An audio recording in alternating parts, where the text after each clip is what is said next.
This is the spiritual download. Our mind in meditation. So, what is our mind? First of all, we're looking at all of the thoughts that you possibly can think. If you combine all of those into like one equation, all of that equals your mind. Your mind is all of your thoughts. So, in meditation, how can we use our mind or not use our mind while meditating? Can your mind actually stop? Can your mind actually stop? So in Zen, maybe in Buddhism in general, mind might be seen as the enemy. But more like in yoga, Vedanta, or Tantra, a more Indian tradition, how can we use the mind? How can we use it? Or how can we attract the mind towards a more enlightenment experience or more of an awakening experience? In order to attract the mind, we have to know what the mind is. I'm going to use the wind as an analogy for what your mind is. So right now you can hear the wind as kind of peaceful. So when our thoughts begin to slow down and merge into the oneness, that's our natural state. That's the natural state of our mind, is to be in unity in yoga with the present moment or oneness or right here, right now. Now I'm going to show you what most people's minds are like, because out here in the prairie, I was just in the trees. So in the trees, or even why do humans seek indoors? Because the wind is kind of annoying. The wind, yes, the wind serves so many purposes, right? That's just like our mind. Our mind serves so many purposes for survival. Science, like how do we do science without our mind? Or art, how would we do art without our mind?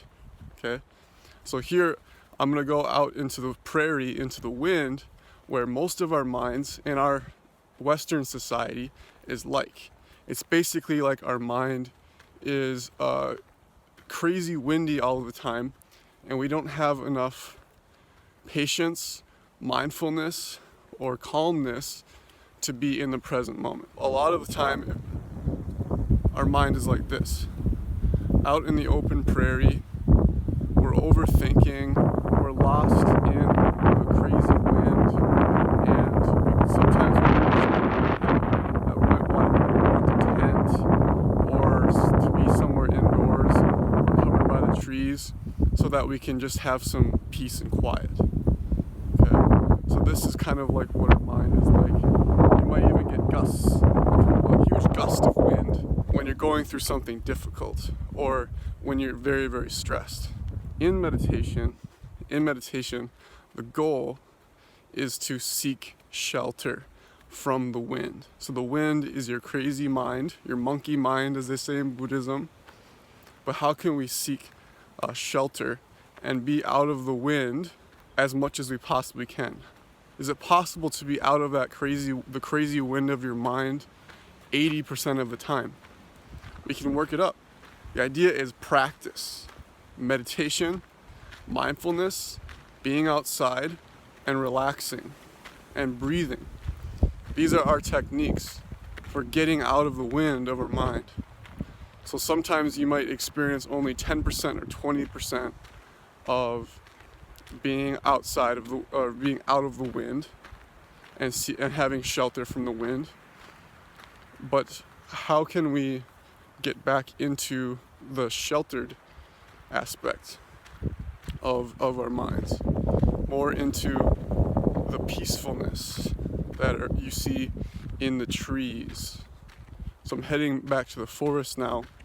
So in the forest, that's where we want to be in the long term, because when we are in meditation, we are inside and we are sheltered by a place that humans constructed.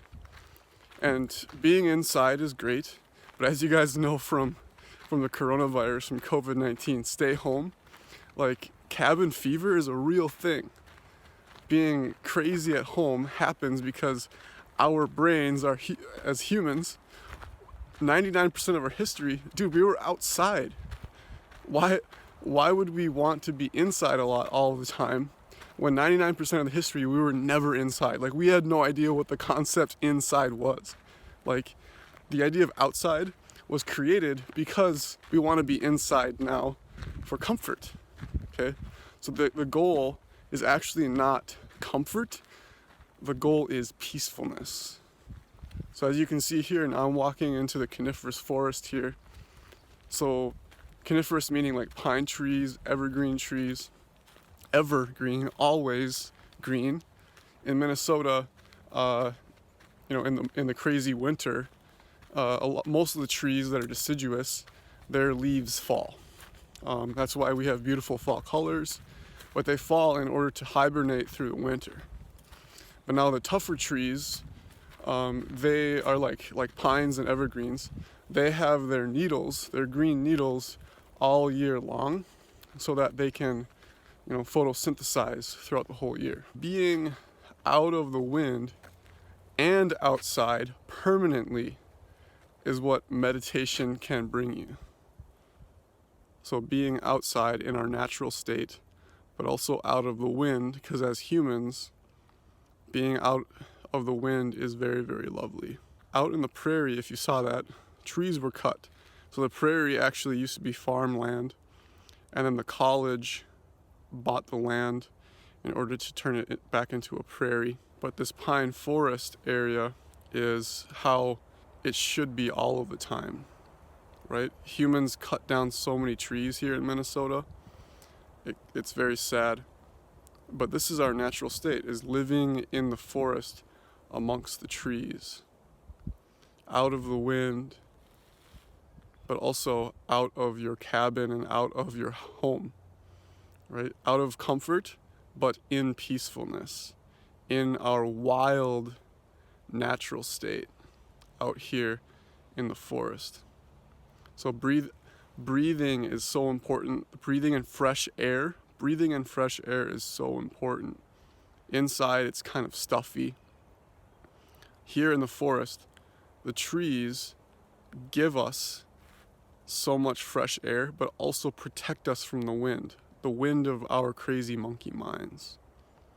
So being here now, breathing, inhale, exhale, soften your gaze, return to your heart, return to your spinal cord, your central nervous system.